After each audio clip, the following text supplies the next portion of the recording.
வணக்கம் நண்பர்களே, எல்லாம் எப்படி இருக்கிறீங்க? எல்லாரும் நல்லா இருப்பீங்க அப்படின்னு சொல்லிட்டு நம்புறேன். இந்த வீடியோ பதிவில் நம்ம எதை பற்றி பார்க்க போகிறோம் அப்படின்னு பார்த்தீங்கன்னா, இப்போ நான் வந்து டிஎன்பிசி எக்ஸாம் பாஸ் பண்ணிட்டேன். அடுத்தது டிபார்ட்மெண்ட் சூஸ் பண்ண போகிறேன். ஸோ எந்த டிபார்ட்மெண்ட்டு நல்ல டிபார்ட்மெண்ட்டு, எந்த மாதிரியான டிபார்ட்மெண்ட்டை சூஸ் பண்ணலாம் அப்படின்னு சொல்லிட்டு தான் ஒரு சில ஐடியாக்கள், என்னுடைய அனுபவத்திலிருந்து ஒரு சில ஐடியாக்களை சொல்லித்தர போகிறேன். ரொம்ப இல்லை, ஒரு 5 விஷயத்தை நான் இந்த வீடியோவில் சொல்லித்தர போகிறேன். இந்த 5 விஷயங்கள் நீங்கள் சூஸ் பண்ணக்கூடிய டிபார்ட்மெண்ட்லாம் இருந்துச்சுன்னா அந்த டிபார்ட்மெண்ட் நல்ல டிபார்ட்மெண்ட்டாக இருக்கும் அப்படிங்கிறது என்னுடைய கருத்து. என்னுடைய பாயிண்ட் ஆஃப் வியூவில் ஒரு 5 கருத்து இருக்குது. சரியா? நான் சொல்கிறேன். அதை பார்த்துக்கிட்டு நீங்கள் அந்த 5 குவாலிஃபிகேஷனும் அந்த 5 தகுதிகளும் நீங்கள் சூஸ் பண்ணக்கூடிய டிபார்ட்மெண்ட்டில் இருக்குதா அப்படின்னு சொல்லிட்டு பார்த்துக்கிட்டு சூஸ் பண்ணினீங்கன்னா ரொம்ப நல்லதாக இருக்கும். சரியா? ஃபர்ஸ்ட் விஷயம் என்னன்னு பார்த்தீங்கன்னா, நீங்கள் ஜாயின் பண்ணதுக்கப்புறம் டியூட்டிக்கு வந்து காலையில் எத்தனை மணிக்கு வர சொல்லுவாங்க அப்படின்னு சொல்லிட்டு நீங்கள் தெரிஞ்சுக்கணும். அதாவது பொதுவாக நம்ம கவர்மெண்ட்ல ஆஃபீஸ் டைம் பார்த்தீங்கன்னா காலையில் 10 மணிலேருந்து 5:45 5:45 வரைக்கும், கரெக்டா? ஆனால் பார்த்தீங்கன்னா ஒரு சில டிபார்ட்மெண்ட்ல 9 மணிக்கே வர சொல்லுவாங்க, ஒரு சில டிபார்ட்மெண்ட்ல 9:30 மணிக்கு வர சொல்லுவாங்க, ஒரு சில டிபார்ட்மெண்ட்ல 8:30 8:30 கூட வர சொல்றக்கூடிய டிபார்ட்மெண்ட் இருக்கிறது. சரியா? அதனால நீங்க சூஸ் பண்ணக்கூடிய டிபார்ட்மெண்ட் வந்து நம்ம 10 மணி தானே, ஸோ 10 மணிக்கு வர சொல்லுவாங்களா அப்படின்னு சொல்லிட்டு நீங்க தெரிஞ்சுக்கணும். ஒரு டிபார்ட்மெண்ட் சூஸ் பண்றீங்க, அந்த டிபார்ட்மெண்ட் 10 மணிக்கு வர சொல்றாங்க அப்படின்னா அந்த டிபார்ட்மெண்ட்டை சூஸ் பண்ணா உங்களுக்கு நல்லதா இருக்கும். ஏன் அப்படின்னு பாத்தீங்கன்னா, நீங்க டிபார்ட்மெண்ட் ஜாயின் பண்ணதுக்கு அப்புறம் ஸோ அந்த டிபார்ட்மெண்ட்லாம் 10 மணிக்கு தான் போறாங்க, என்ன 9 மணிக்கு வர சொல்றாங்களா, 9:30 வர சொல்றாங்களா, 8:30 வர சொல்றாங்களா அப்படின்னு சொல்லிட்டு நீங்க வந்து உள்ள வந்ததுக்கு அப்புறம் உங்களுக்கு அந்த ஃபீல் வரும், கண்டிப்பா வரும். அவங்களாம் 10 மணிக்கு தான் போறாங்க, நம்மளை மட்டும் 8:30 வர சொல்றாங்க, நம்மளை மட்டும் 9 மணிக்கு வர சொல்றாங்க அப்படின்னு சொல்லிட்டு நீங்க புலம்புவீங்க. ஸோ அதை புலம்ப கூடாது அப்படிங்கறக்காகத்தான் 10 மணிக்கு எந்த டிபார்ட்மெண்ட்ல வர சொல்றாங்களோ அந்த டிபார்ட்மெண்ட்டை நீங்க சூஸ் பண்ணீங்கன்னா ரொம்ப நல்லது. இது முதல் விஷயம். ரெண்டாவது விஷயம், நம்ம வர்றது 10 மணிக்கு வர சொல்றாங்க, அதே மாதிரி போகும்போது வீட்டுக்கு எப்போ கிளம்ப விடுறாங்க அப்படின்னு சொல்லிட்டு பார்க்கணும். நம்ம 5:40 விட சொல்றாங்களா இல்ல அதை தாண்டுதா அப்படின்னு சொல்லிட்டு நீங்க தெரிஞ்சுக்கணும். ஏன் அப்படின்னு பாத்தீங்கன்னா, எல்லா டிபார்ட்மெண்ட்லயுமே உங்களை 5:45 மணிக்கு விட மாட்டாங்க, 5:45 விட மாட்டாங்க, ஸ்கூல்ல விட்ட மாதிரி உங்களை விட மாட்டாங்க. ஒரு சில டிபார்ட்மெண்ட்ல 7 மணி ஆகும், ஒரு சில டிபார்ட்மெண்ட்ல 8 மணி ஆகும், ஒரு சில டிபார்ட்மெண்ட்ல 9 மணி கூட ஆகிற டிபார்ட்மெண்ட்டும் இருக்கிறது. ஸோ அப்போ நீங்க 5:45 நம்ம வீட்டுக்கு கிளம்ப முடியுமா அப்படின்னு சொல்லிட்டு பார்க்கணும். 5:45 நீங்க கிளம்பக்கூடிய துறையை தேர்ந்தெடுத்தா நல்லா இருக்கும். நான் சொன்ன மாதிரிதான் 5:45 உங்களை உடலன்னு வச்சுக்கீங்களா, அவர்கள் 7 மணிக்கு விடுறாங்கன்னு வச்சுக்கீங்களா. ஸோ அந்த டிபார்ட்மெண்ட்லாம் 5:45 விட்டுறாங்க, எங்களை மட்டும் 7 மணிக்கு விடுறாங்க, 8 மணி ஆகுது, கஷ்டமா இருக்கு அப்படின்னு சொல்லிட்டு நீங்க உள்ள என்ட்ரி ஆனதுக்கு அப்புறம் கண்டிப்பா ஃபீல் பண்ணுவீங்க. அதை ஃபீல் பண்ணக்கூடாது இல்ல. அப்ப நான் சொல்றதை கேளுங்க. எந்த டிபார்ட்மெண்ட்ல 5:45 உங்களை வீட்டுக்கு விடுறாங்களோ அந்த டிபார்ட்மெண்ட் நீங்க சூஸ் பண்ணணும். இது ரெண்டாவது விஷயம். மூணாவது விஷயம் பாத்தீங்கன்னா, நீங்க சூஸ் பண்ணக்கூடிய டிபார்ட்மெண்ட்ல டான் டியூட்டி இருக்கா அப்படின்னு சொல்லிட்டு செக் பண்ணிக்கணும். டான் டியூட்டி இல்லாத துறையை நீங்க தேர்ந்தெடுக்க வேண்டும். டான் டியூட்டினா என்னன்னு பாத்தீங்கன்னா, நிறைய பேருக்கு தெரிஞ்சிருக்கும், தெரியாதவங்களுக்காக நான் சொல்றேன். டான் டியூட்டினா பாத்தீங்கன்னா, இப்போ சாட்டர்டே சண்டே லீவு, கரெக்டா? ஆனா சாட்டர்டே சண்டே லீவுனாலும் கம்பல்சரி நீங்க எந்த டிபார்ட்மெண்ட் சூஸ் பண்றீங்களோ அந்த டிபார்ட்மெண்ட்ல ஒரு ஆள் கண்டிப்பா இருப்பாங்க. அந்த ஸ்டாஃப் பாத்தீங்கன்னா மொத்தம் 10 ஸ்டாஃப் இருப்பீங்கன்னா 10 பேர் வந்து, இப்ப சனிக்கிழமை ஒரு ஆள் வர்றாருன்னா ஞாயிற்றுக்கிழமைக்கு ஒரு ஆள் வருவாரு. இப்ப சப்போஸ் ஒரு வீக் டேஸ்ல ஒரு நாள் கவர்மெண்ட் ஹாலிடே வருது, தீபாவளி வருதுன்னு வச்சுங்களேன். அப்போ அந்த தீபாவளி அன்னைக்கு கவர்மெண்ட் ஹாலிடே தான், ஆனா பாத்தீங்கன்னா ஒரு ஸ்டாஃப் அங்க டியூட்டில இருக்கணும். இதுதான் வந்து டான் டியூட்டிம்பாங்க. இப்ப பொங்கல்லாம் பாத்தீங்கன்னா 7 நாள் லீவ் வரும், கரெக்டா? ஆனா 7 நாளும் அங்க ஒரு ஆள் அந்த உங்க டிபார்ட்மெண்ட்ல உங்க ஆபீஸ்ல ஒரு ஆள் கண்டிப்பா இருந்தாகணும். 7 பேர். அப்போ ஒரு ஆள் ஃபர்ஸ்ட் நாள் ஒரு ஆள் போறாருன்னா 2வது நாள் ஒரு ஆள் போகணும், 3வது ஒரு ஆள் போகணும், 4வது ஒரு ஆள் போகணும் அப்படின்னு சொல்லிட்டு ஆபீஸ் லீவ் தான், ஆனா ஒரு ஆள் அங்க டியூட்டில இருக்கணும். இதுக்குதான் வந்து டான் டியூட்டி அப்படின்னு சொல்லி சொல்லுவாங்க.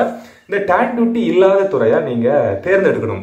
ஏன் அப்படின்னு பாத்தீங்கன்னா, உங்களுக்கு தெரியும், ஒரு சில ஒரு மாசத்துக்கு வேணா ஒரு டான் டியூட்டி வரும், இல்ல 2 டான் டியூட்டி வரும். இப்ப நான் இருக்கிறேன்னா ஒரு மாசத்துக்கு ஒரு டான் டியூட்டி அல்ல 2 டான் டியூட்டி வர மாதிரி இருக்கும்.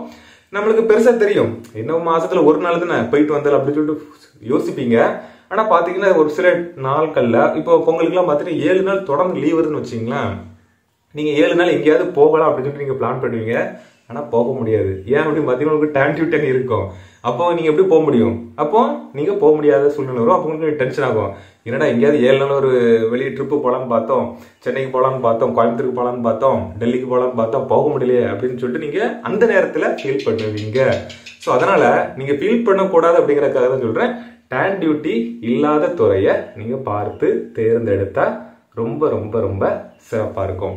அடுத்தது பார்த்தீங்கன்னா இது 3வது விஷயம். சரியா? அடுத்தது பார்த்தீங்கன்னா 4வது விஷயம் என்ன அப்படின்னு பார்த்தீங்கன்னா, இப்போ சாட்டர்டே, சண்டே, அடுத்து கவர்மெண்ட் ஹாலிடே, இந்த லீவு நாட்கள் எல்லாம் உங்களுக்கு லீவ் தர்றாங்களா அப்படின்னு சொல்லிட்டு செக் பண்ணணும். ஏன் அப்படின்னு பார்த்தீங்கன்னா, ஒரு சில டிபார்ட்மெண்ட்ல உங்களுக்கு சாட்டர்டே சண்டே லீவ் தர மாட்டாங்க, கவர்மெண்ட் ஹாலிடே லீவ் தர மாட்டாங்க, டியூட்டிக்கு வர சொல்லுவாங்க, பெண்டிங் ஒர்க் இருக்குன்னு சொல்லிட்டு கூப்பிடுவாங்க. எதையாவது ஒரு வேலை இருக்கும், ஒரு சில டிபார்ட்மெண்ட் ஏதாவது ஒரு வேலை இருக்கும், அப்போ கூப்பிடுவாங்க. அப்போ லீவு வெளியில லீவு தான், வெளியில பார்த்தீங்கன்னா உங்களுக்கு சண்டே லீவு தான், கவர்மெண்ட் ஹாலிடே எல்லாம் லீவு தான். ஆனால் உங்களுக்கு லீவு தர மாட்டாங்க, டியூட்டிக்கு வர சொல்லுவாங்க.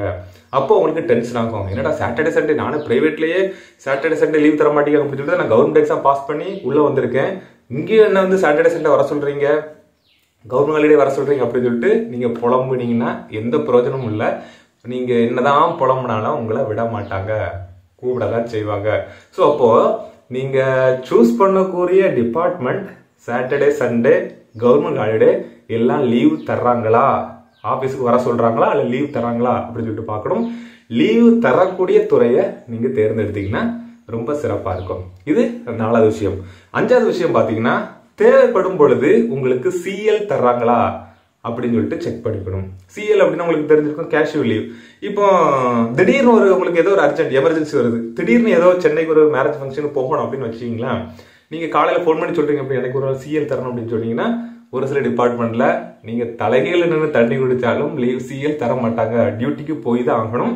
ஏன்னா உங்களுடைய வேலையை அங்க செய்வதற்கு வேற ஆள் இருக்காது, உங்களை விட்டா அங்க வேற ஆள் இருக்காது, நீங்க தான் பண்ணணும். அப்போ நீங்க வரலன்னா உங்களுடைய ஒர்க் அங்க பாதிக்கப்படும். அப்போ பாதிக்கப்படும் போது என்ன பண்ணுவாங்க, அவங்களுடைய சுயநலத்தை பார்ப்பாங்க, உங்களுக்கு லீவ் தர மாட்டாங்க.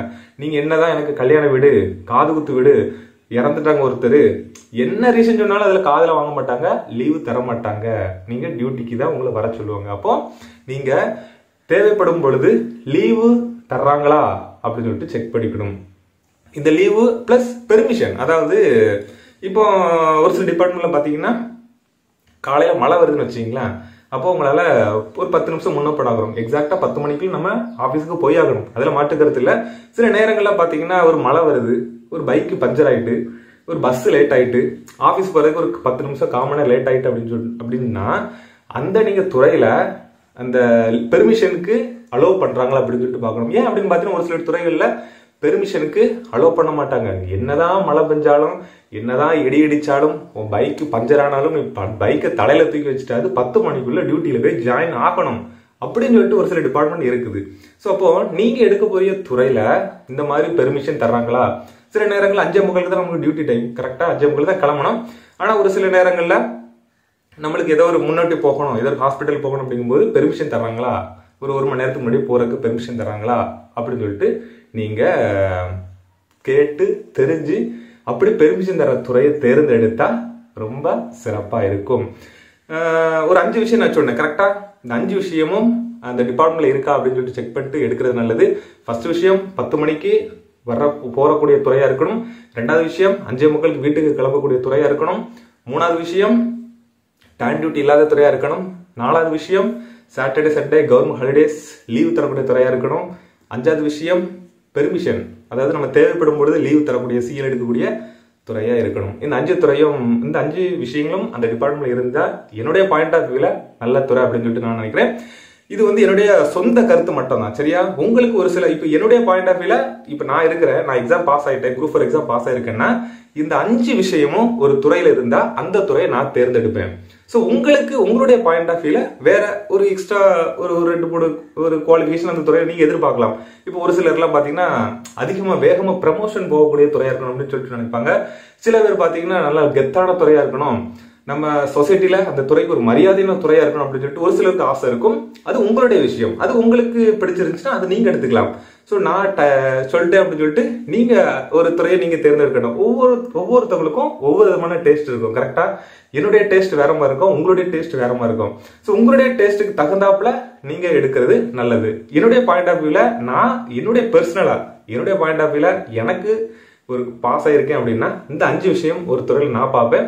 உங்களுக்கு இது எக்ஸ்ட்ரா ஆட் பண்ணணும்னா நீங்க ஆட் பண்ணிக்கலாம். நான் சொல்லிட்டேன் டிஎன்பிசி சொல்லிட்டேன்னு சொல்லிட்டு நீங்க எடுத்துட்டு கடைசியில இவன் பேச்ச நான் கேட்டேன் அப்படின்னு சொல்லிட்டு நீங்க தயவுசெய்து சொல்லக்கூடாது. அதான் நிறைய பேர்கிட்ட கேட்பாங்க, எந்த துறையை எக்ஸாக்டா மென்ஷன் பண்ணி சொல்லுங்க, எந்த துறையை தேர்ந்தெடுக்கலாம் அப்படின்னு சொல்லி சொல்லுங்கன்ட்டு நிறைய பேர் கமெண்ட் பண்ணுவாங்க. நான் அதுக்கு சொல்றது இல்லை. ஏன் அப்படின்னு பார்த்தீங்கன்னா ஒவ்வொரு டேஸ்ட் ஒவ்வொருத்தருக்கும் ஒவ்வொரு விதமான டேஸ்ட் இருக்கும். இப்போ நான் இருக்கிறேன், எனக்கு பார்த்தீங்கன்னா பாகற்காய் ரொம்ப பிடிக்கும், நான் நல்லா சாப்பிடுவேன். ஆனா உங்களுக்கு அந்த பாகற்காய் பிடிக்காது. அப்போ நான் நல்லா இருக்குன்னு சொல்லிட்டு உங்களை நல்லா இருக்கும் அப்படின்னு சொல்லிட்டு கடைசியில நீங்க சாப்பிடும் போது கசக்குதுன்னா ஒன்றும் பண்ண முடியாது, சாப்பிட்டு தான் அங்கே வர வழி கிடையாது. அந்த மாதிரி ஒவ்வொருத்தவங்களுக்கும் ஒவ்வொரு விதமான டேஸ்ட்.